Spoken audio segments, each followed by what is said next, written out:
Hello. This is a very random time. It is like Friday afternoon. But I was traveling all day Wednesday, and yesterday was total chaos, and I totally forgot that I never came live on Wednesday. So you're getting me a couple days late. I really thought I would do it early in Jamaica, but didn't happen. So that's okay. But I wanted to come in here today. Hey, Parisa. Oh my goodness, it's good to see you. And talk a little bit about chaos and being willing to actually choose chaos and all the things. So I'm outside, which is awesome. It's finally not like crazy blazing hot here, which we've had a long month of the weather just kind of. And I don't mean to complain in Chicago. It gets very, very cold here, but it was so hot that I couldn't do anything. So I can finally outside, and it's really, really nice. I'm actually drinking coffee because I was really tired. And I know it's like I guess it's not the very beginning of September, but it doesn't feel like the beginning of fall for me yet. And yet, oh, there's a hummingbird. Sorry, squirrel, hummingbird. But I bought pumpkin spice K-cups, so I'm really excited. So that's what's happening right now in my world. It's funny just because I was in Jamaica 2 days ago, and it was very, very summer there to be home and be like, all right, now I'm gonna sit outside and drink my coffee, and it's awesome. But anyways, so I had a team meeting this morning, and we were talking about this chaos energy, and one of my team members was talking about how he has just felt like there's just so much going on that he's finding himself just saying yes to everything. And I was like, oh, that's cool. It's that sort of fun yes energy. And of course there is something to be willing to say no to, but that's kind of a conversation for a different day. But that energy of there's just so much going on, and you're just like, yeah, okay, got it. And you just choose and choose and choose and choose. And you choose everything that feels light and what works, and you don't go into figuring out the how or what that has to look like. And so how many times have you actually looked at what is, how things are going to work? And what if you didn't do that? Would so much more be possible? Because as soon as somebody says, oh, you want to do this, or what about this, or what about this, and you go immediately into the logistics of figuring it all out, and you go into this concentricity of it, you have to figure it all out, and where is all the pieces going to fit, and how is it going to work, then it's you shut down this energy immediately. But if you are actually willing to say, yeah, okay, that, and just choose and not have to figure it out, and just allow it to happen and allow the universe to have your back, what else would be possible? And so we started to look at all the places that we actually are creating our lives from chaos, and that's when things really get created. And whether that's in business, that's in money, or that's in something other than that. So just any area of your life that you feel like you're not creating, or you're going into wrongness, or it's you're doing this start-stop thing, and that can really apply to anything. Is it that you're trying so hard to do form and structure and trying to figure out the how, that you're not allowing the chaos of choice to be and permeate and be the energy of allowing the universe to show you, rather than trying to figure it all out? So we talked a lot about this in business today, specifically on sort of that, what if you were willing to create your business from chaos? And I actually just submitted for approval from Access. I know I did a 5-day starting from scratch thing to do something like that, but creating from chaos. So something a little bit more, if you're still starting a business, awesome. And also if you have a business, being willing to create a business from chaos, and actually, instead of it having to be all the linear constructs that we've been told that we have to have. And there's so many of those specific to business of, you have to have a perfect elevator pitch. You have to have a niche. You have to have a way of, linearly explaining what you do. You have to have, you can only put one product on your website, or one service, which I've talked to people about a lot. All the places that we try really hard to organize everything, and that as a result we end up limiting ourselves, and understanding that as humanoids we are so different, we actually don't function that way. And where this reality business will tell you that that's wrong, what if that's not wrong? And what if you are so different that people will look to you and say, well, what is it that you're creating? And what is it that's so different about you that I'm drawn in? And most of the time it's going to be because of your difference.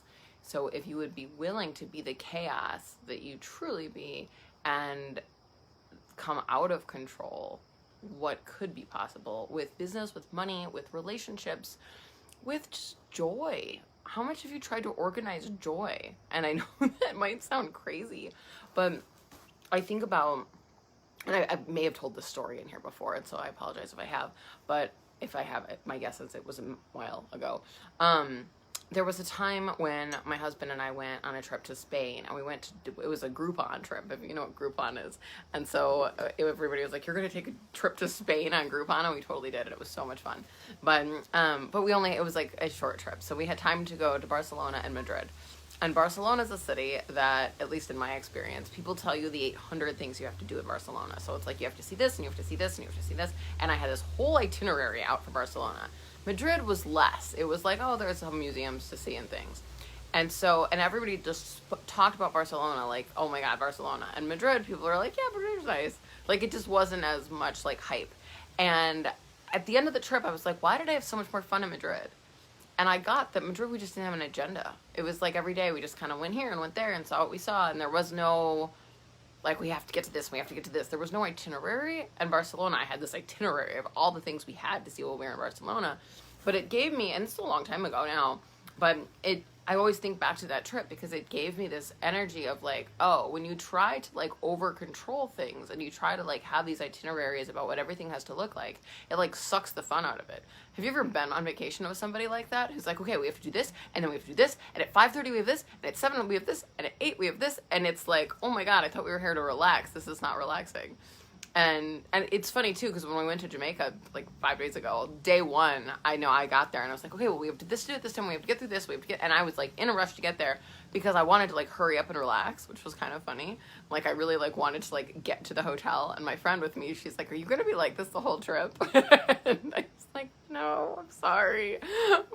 And I relaxed, but it took me like to like get to that point of like having everything super organized so that I could relax. And what if we didn't have to do that? And what if we could just relax and actually enjoy things and have joy without having to do the linear concentricity thing and actually like be in the chaos and absorb it all and have so much fun with it. I don't mean absorb like take it into your body and hold it there. I mean like let it all just flow around you and move around you and create your life from chaos rather than trying to like organize it all out. And so I was listening to on the airplane, I think, on one of the business calls that's required to be a JCF. I can't tell you which one, because I've been listening to all of them. But and JCF, sorry, is a Joy Business Certified Facilitator. And that training's coming up in about a month, so I've been like listening to all the prereqs for it. And Dane said something. He said, you're not wrong. You're just bored. And I was like, oh, isn't that funny? And how much do we make ourselves wrong when we're not doing enough? And I don't mean doing as in doing. I mean, I know, clear as mud. I mean, like when you don't have enough things going on. It's like, if you don't have at least 10 things going on as a humanoid, you're bored and you actually start to create crap. So if you don't have like 800 things going on and you're not like, okay, I have this and this here and this here and I got this going on here and I'm working on this project here and this person's texting me here and I'm doing this here. If you're not in that, then you tend to like slow down and make yourself really wrong because it's like, oh, I'm not doing enough, I'm not being enough, and like we kind of like get in our heads and start like doing this like monkey mind thing. But if we're willing to actually let go of that and be willing to be in the chaos and have at least 10 things going on and have a bunch of revenue streams happening and have all these things that are like pinging your attention, but they're fun and they're energizing, which is so different than like, this is why like most humanoids really struggle with like a 9-to-5 one job only, because it's like you sit there all day doing the same thing over and over again, often depending on what the job is, and you're bored. And so you start creating crap. And if you have one of those jobs, that's awesome. And also, what else can you create so that you have that going on and you have this thing going on and this thing going on and this thing going on? And I have made myself so wrong for that, and people have made me so wrong for that. I can't tell you how many people have said to me in the last however many years, like, oh my God, you're doing so much. But it's not said like from like, oh, you're doing so much. It's like, oh my God, you're making me tired just watching you. But like, people have all these judgments around doing a lot of different things. Or when I was young, people would call me a busy bee because I always had to be like doing a whole bunch of things. And I made myself so wrong for that. And on some call at some point, I think it was with Heather Nichols, we were talking about how, what is relaxation for you? And does relaxation for you actually mean sitting in front of the TV and doing nothing? Or is it relaxing for you to create? Is it relaxing for you to come up with new ideas? Is it relaxing for you to be like working on a whole bunch of different things at the same time? And whether that's true for you or isn't, be willing to ask the question of, okay, well, what is relaxation actually for me? And what if chaos, play, all those things were the opposite of boredom for you? And therefore that Dane quote of "you're not wrong, you're just bored" is like, oh, even if you have 3 things going on, is that enough for you? Anytime, and I've heard Gary and Dane say a whole lot of times, like anytime that you're going into overwhelm or you feel like you have too much going on, add something else to your life. And that doesn't make any logical sense, but it's the way that we work. We need to have a whole bunch of things going on all at the same time in order for us to feel like we're creating our life and having fun, and that is actually joyful for us. So everywhere that you've made yourself wrong for slowing down or feeling like you're not doing enough or going into like this like linear energy, but then it's like nothing, like everything feels crunchy and like nothing's exciting. Everything that is, we destroy it and create it. Yeah, right, wrong, good, bad, pod, all 9 shorts, boys and beyonds, cool.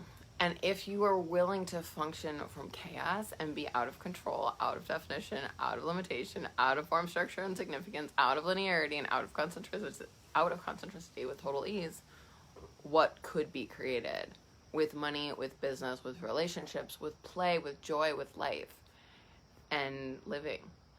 Yeah. So just things to play with, questions to ask. That's kind of where the energy was at today. That is a call or like a series that's being created. I don't think it's going to be till October, but that's what was on my mind right now. So you can expect more talk about this maybe as it gets closer. Right now, today in this moment, it's Friday afternoon. I have a facelift class tomorrow if you're near me, and that's pinging you. I'd love to have you here for facelift tomorrow. We're doing it here at my house, and I thought I was doing it in the basement, and now I'm sitting outside, and my basement's like finished and stuff. I do a lot of classes in there, but I might see what the weather's gonna be like tomorrow. We might do it out here. So let me look at that. So that's tomorrow, and then next weekend I have a bars class downtown Chicago. I hosted Danielle Carter for a 3-day body class a couple weeks back at this venue, and it's like these floor to ceiling windows views of the city, and I'm actually doing a whole bunch of events there now. So I have a bars class there next week. I would love you to join me. And then Danielle is coming back for Right Body for You the first weekend in October, so super excited for that. And then the last weekend in October I have Brandy Nelson coming to do Talk to the Entities. So I love hosting people. It's really fun, and I've just been using this venue for everything because it's great. It's like a perfect room with like these gorgeous windows, and the price is right, and it's so much fun. And so yeah, and I like it because it's like a block off Michigan Avenue, so it's close to everything, but you're not like on Michigan Avenue, so it's like easier to drive and stuff, so it's nice. But anyways, I think that's all the things. I'm trying to think if there's anything else I have coming up. Oh yeah, energy pulls next week. Oh my goodness. So my birthday's next Thursday, so I'm doing free energy pulls next week. I'll put the link in here so you can register, and it'll be Thursday, Friday, Saturday. Yeah, starting my birthday. So it's just gonna be fun. I don't have an exact topic for it. We're calling it the energy pull party, and we're just gonna kind of see what pops. So I'm excited for that. And then we start a energy pulse series the following week, a 14-day energy pulse series that's paid. So I would love, oh, thank you. Yeah, I would love to have you guys on all the things. Let me know if there's stuff that comes up. And I'm going to do these weekly on Wednesdays, I swear. I know it's Friday. But if it's like in my calendar to do it Wednesdays at 10 a.m. now, Central Standard Time. That is my plan. But, and who knows, chaos, right? But that's the general plan. But if there's topics or things like in your world that you're like, hey, can you talk about this on Wednesday or whatever, please feel free to like post on my page, send me a message. I would love to like hear what it is that's popping in your world and what questions you have about anything, really. I mean, I do a lot of stuff with like money and business and all the things, but I love talking about like all of the topics, you know, relationships, being you, creating your life, all of it. So truly, like, shoot me a message or post on my Facebook wall and let me know like what's up in your world. So anyways, that is all. You guys have an amazing day, and I will see you on Wednesday. Talk to you later. Bye.